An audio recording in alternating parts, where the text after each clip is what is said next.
Do we love Allah subhanahu wa ta'ala? Yes, we claim to love Allah subhanahu wa ta'ala, but do we in fact love Allah subhanahu wa ta'ala? جیسے میں نے بہت پہلے ایک بات کی تھی کہ اور کسی کو میں نے سنا تھا کہ جیسے ہمارے گھر میں نا مہمان ہوتے ہیں. ایک مہمان وہ ہوتے ہیں کہ جب وہ گھر آتے ہیں نا، کزنز ہیں، کچھ اچھے دوست ہیں، پرانے دوست ہیں، بہت جگری یار ہیں، بڈیز ہیں. جب وہ باہر آئے تو نے جانا نہیں ہے، تو میرے پاس آ جاؤ، بیٹھ، کھانا کھلاتے ہیں، سرو کرتے ہیں، گپ شپ لگاتے ہیں، پرانی یادوں کو تازہ کرتے ہیں، اور کہتے ہیں نہیں ہوٹل کیوں بک کیا ہوا ہے، میرا گھر ہے نا، رات یہیں گزارو تم. We don't want them to leave. ہم چاہتے ہیں کہ ہمارے گھر میں رکیں. دوسرے مہمان وہ ہوتے ہیں کہ السلام علیکم، اہلاً و سہلاً، آ جائیں، گپ شپ لگائے، کھانا کھلائے اور سب کچھ ٹھیک ہے جی، ملاقات ہوتی ہے انشاءاللہ، مجھے بھی کہیں جانا ہے، تھینک یو سو مچ، اپنا خیال رکھیے گا. تیسرے مہمان ہوتے ہیں کہ آپ نے کیمراز میں دیکھا باہر وہ آئے ہوئے ہیں، یار وہ ان کو بول دو کہ صاحب بزی ہیں. مساجد بھی اللہ کا گھر ہے. ان المساجد للہ فلا تدعوا مع اللہ احدا. اللہ کے گھر ہے مساجد. ایک طرح کے تو وہ لوگ ہوتے ہیں جب وہ آتے ہیں نا مسجد میں، تو اللہ تعالیٰ ان کو جانے نہیں دیتے، ان کو جانے کی توفیق نہیں دیتے کہ تم بیٹھے رہو، تم پہلے آ جایا کرو اور دیر سے جایا کرو، اذکار کرتے رہو، قرآن پڑھتے رہو. یہ میرے قریبی لوگ ہیں، میرے خاص مہمان نہیں ہیں.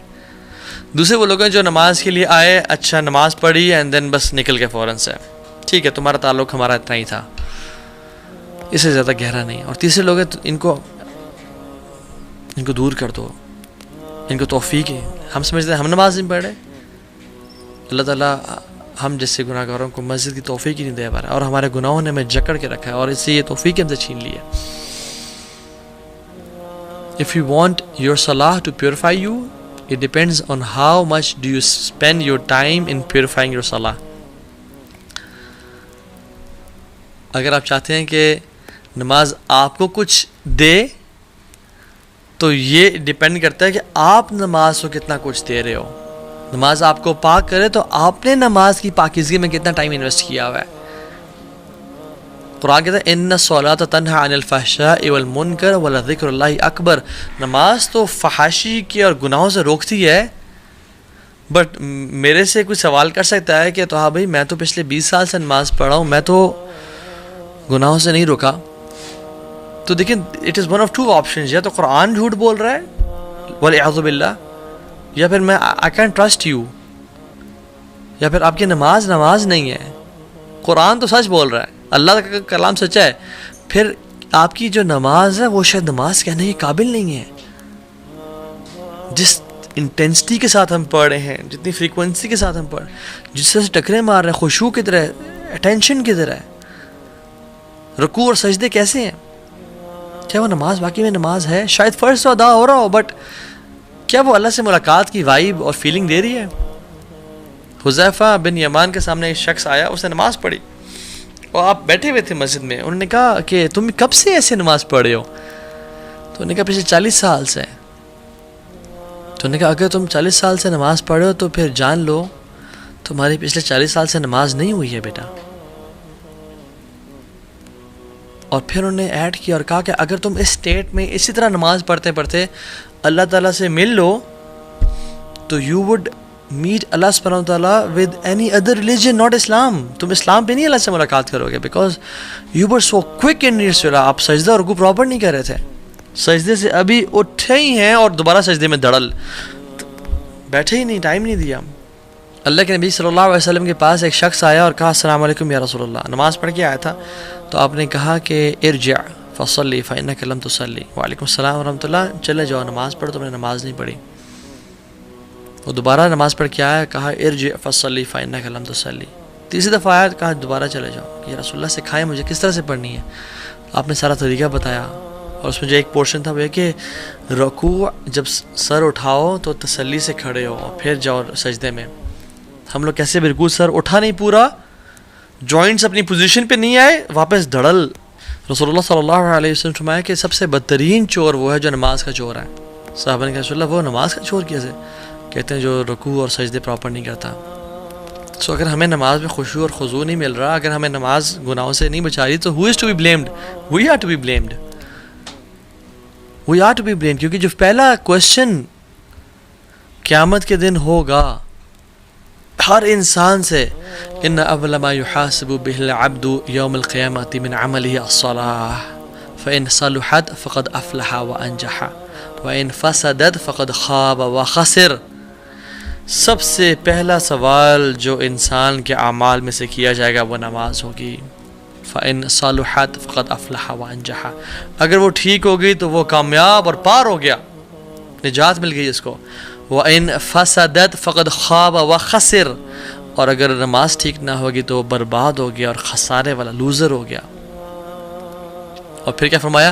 ثُمَّ يَكُونُ سَائِرُ عَمَلِهِ عَلَى ذَلِكَ. اور تمام اعمال پھر اس پہ ڈیپینڈنٹ ہوں گے.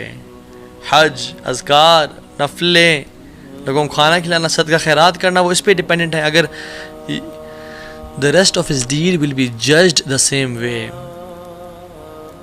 اس کی نماز پہ ڈیپینڈ ہوگی اور اسی طرح سے اس کا حساب کیا جائے گا. If we miss salah, we are to be blamed. اور ہماری, کیونکہ we are the creator of our habits. اگر ہم گناہ کرتے ہیں آنکھوں سے, اگر ہم sin کرتے ہیں, if we scroll through filthy stuff all day long, if we sin, تو ہماری نماز سے وہ چیز چلی جائے گی. ہم اپنی نماز اور خشوع اور خضوع میں کمی کر رہے ہیں, اور ہم پھر کہتے ہیں کہ مجھے نماز کی توفیق نہیں مل رہی ہے, میری نماز کی ہیبٹ ڈیولپ نہیں ہو رہی, because we are to be blamed. ہمیں پتہ نہیں کہ ہم جو گناہ کر رہے ہیں وہ نماز سے ہمیں دور کر رہے ہیں. Because if you hang out with 4 intelligent people, you will be the 5th one.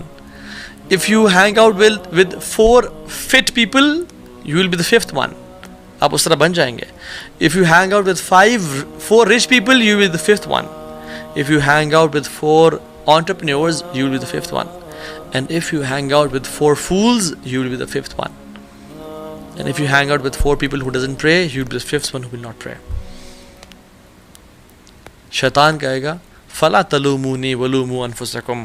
مجھے نہ بلیم کرو, خود اپنے آپ کو بلیم کرو. میں نے تمہیں صرف آئیڈیا دیا تھا کہ نماز ابھی نہ پڑھو, بعد میں پڑھ لینا. شیطان always uses delaying tactics. وہی نہیں کہتا کہ نماز نہ پڑھو, تم نے پڑھنی نہیں ہے. کہتا ہے پڑھو, ضرور پڑھنا ہے, بٹ ابھی نہ پڑھو. ابھی تم بزی ہو, دوستوں کے ساتھ گپ شپ لگ رہی ہے, کیفے بیٹھے ہوئے ہو, کہیں جا رہے ہو, آرام سے بھی تو 2 گھنٹے ہیں, آرام سے پڑھ لینا. آپ کا گھنٹہ اس کام میں بزی ہو گیا, اور پھر آپ کو خیال آیا ابھی تو چلو 1 گھنٹہ پڑھا, بس ابھی پڑھتا ہوں تھوڑی دیر میں, یہ کام کر لوں, اینڈ دین آئی ول پرے. اور آپ کا کام اتنا بزی ہوا کہ آپ بھول گیا, سبحان اللہ یار, آج تو فجر کی نماز بھی قضا, ظہر بھی قضا ہو گئی, کلاس میں رہ گئی, اسکول میں رہ گئی, یونیورسٹی میں چلے گئی, عصر بھی قضا ہو گئی. اب اینڈ دین شیطان کمز ٹو یو کہ ابھی تمہاری 5 ٹک تو نہیں پورے ہوں گے, کہ تم نے مغرب اور عشاء پڑھی تو صرف 2 ٹکس ہوں گے. سو واٹس دا بینیفٹ دین؟ اب کل سے 5 وقت کی نماز پڑھنے کا ارادہ کرو. And then the next day we wake up at 7 AM or 8 AM in the morning, اور آنکھ نہیں کھلی تھی بیکاز رات کو لیٹ سوئے تھے, اوہو آج بھی نہیں, تو پھر باقی نمازیں بھی موٹیویشن ڈاؤن ہو جاتی ہے, and then we don't pray. And this is how شیطان makes us leave our prayers. اور کتنے لوگ ہیں جو قبر تک پہنچ جاتے ہیں اسی امیدوں کے ساتھ کہ ہم کل سے نماز پڑھنا شروع کریں گے, and they never get a chance to pray. اللہم لا تجعلنا منہم, یا اللہ ہمیں ایسے لوگوں میں سے بنانا. اور جو کہتے ہیں کہ نہیں تو ہاں بھائی ہم بہت بزی ہوتے ہیں, ٹائم نہیں ملتا, those who say I can't pray, I don't believe you. I believe in Allah subhanahu wa ta'ala. جس نے 50 کی 5 نمازیں کر دیں, اور اللہ تعالیٰ کوئی بھی چیز ہم سے ڈیمانڈ نہیں کر سکتے, نہ کرتے ہیں جو ہمارے لیے ہماری استطاعت سے باہر ہو, اور باقی لوگ بھی تو کر رہے ہیں نا. So I understand your circumstances, but you are to be blamed, unfortunately. I sympathize with you, but آپ کو کرنا ہوگا, آپ کو ایفرٹ کرنی ہوگی, because no one can change you. کوئی آپ کی انگلی پکڑ کے نماز نہیں پڑھوائے گا except you yourself. اور پھر یہ بھی کوشچن کہ کیا does he care about my prayer? Does he need my prayer? He doesn't need it, we need it. It's not him, it's us. جس کو چاہیے وہ تو بے نیاز ہے, الغنی ہے.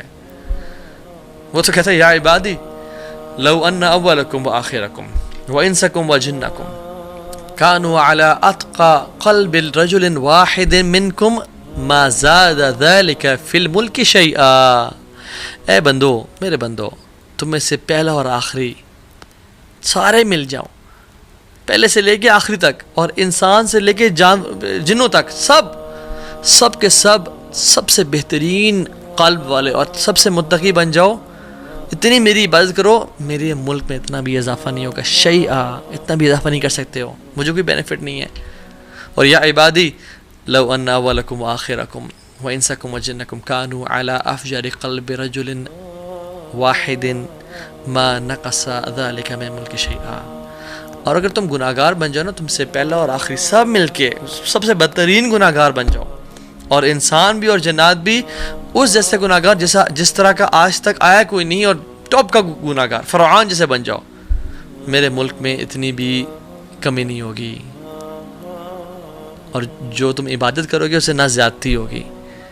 اور یا عبادی لو ان اولکم وآخرکم وانسکم وجنکم قاموا علی صعید واحد فاسألونی فاعطیت کل انسان مسألته ما نقص ذلك مما عندي الا كما ينقص المخيط اذا ادخل البحر. اے میرے بندو، تمہارے میں سے پہلا اور آخری اور انسان اور جنات تمام کے تمام ایک سیدھی اسٹریٹ میدان میں کھڑے ہو جاؤ اور سب کچھ ہر چیز مانگنا شروع کر دو، اور میں تمہیں فأعطیت کل انسان مسألته، میں تم سب کو عطا کرتا جاؤں اور دیتا چلا جاؤں. یہ میرے ملک میں ذرا بھی کمی نہیں کرے گا، صرف اتنی سی کمی کہ جو سمندر میں انگلی ڈالنے سے ایک جو ڈراپلیٹ ساتھ لگا ہوتا ہے اتنی سی کمی ہوگی. اللہ اکبر. مالک الملک، اس کو ہماری ضرورت نہیں ہے، ہمیں اس کی ضرورت ہے. اور دیکھیں نا آپ صلی اللہ علیہ وسلم سبحان اللہ اتنے پرٹیکولر تھے باجماعت نماز کے بارے میں. یہ کہتے ہیں کہ سبحان اللہ، کہتے ہیں کہ میرا دل چاہتا ہے کہ میں کسی کو نہ کھڑا کروں جماعت کرانے کے لیے اور وہ نماز پڑھائے، اور میں نکل جاؤں، اور وہ لوگ جو گھروں میں نماز پڑھ رہے ہیں، یعنی مسجد نہیں آ رہے،